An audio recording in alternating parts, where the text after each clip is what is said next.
Mr. Speaker, our government intervention in the economy, the private affairs of citizens, and the internal affairs of foreign countries leads to uncertainty and many unintended consequences. Here are some of the consequences about which we should be concerned.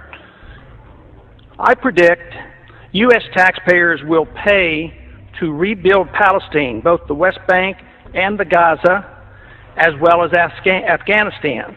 U.S. taxpayers paid to bomb these areas, so we will be expected to rebuild them. Peace of sorts will come to the Middle East, but will be short-lived. There will be big promises of more U.S. money and weapons flowing to Israel and to Arab countries allied with the United States. U.S. troops and others will be used to monitor the peace. In time, an oil boycott will be imposed, with oil prices soaring to historic highs. Current Israeli-United States policies will solidify Arab Muslim nations in their effort to avenge the humiliation of the Palestinians. This will include those Muslim nations that in the past have fought against each other. Some of our moderate Arab allies will be overthrown by Islamic fundamentalists. The UN will continue to condemn through resolutions Israeli-U.S. policies in the Middle East, and they will be ignored. Some European countries will clandestinely support the Muslim countries and their anti-Israel pursuits. China, ironically assisted by American aid, much more openly will sell the militant Muslims the weapons they want and will align herself with the Arab nations. The United States, with Tony Blair as head cheerleader, will attack Iraq without proper authority, and a major war, the largest since World War II, will result. Major moves will be made by China, India, Russia, and Pakistan in Central Asia to take advantage of the chaos for the purpose of grabbing land, resources, and strategic advantages sought after for years.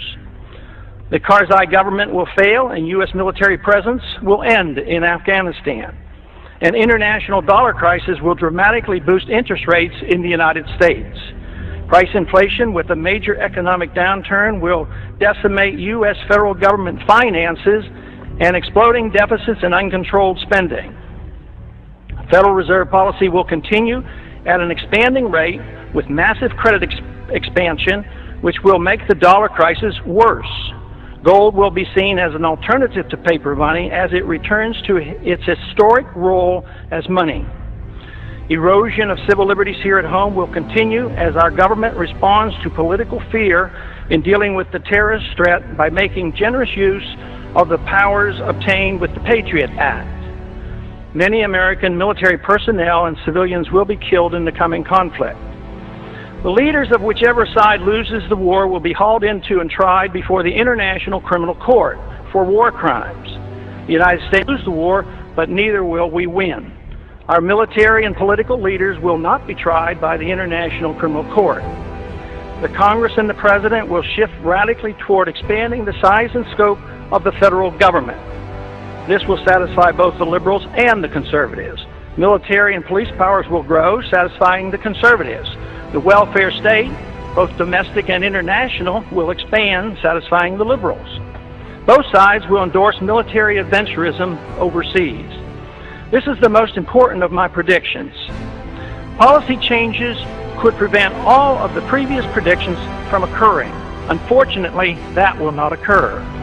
In due course, the Constitution will continue to be steadily undermined and the American Republic further weakened. During the next decade, the American people will become poorer and less free, while they become more dependent on the government for economic security. The war will prove to be divisive, with emotions and hatred growing between the various factions and special interests that drive our policies in the Middle East.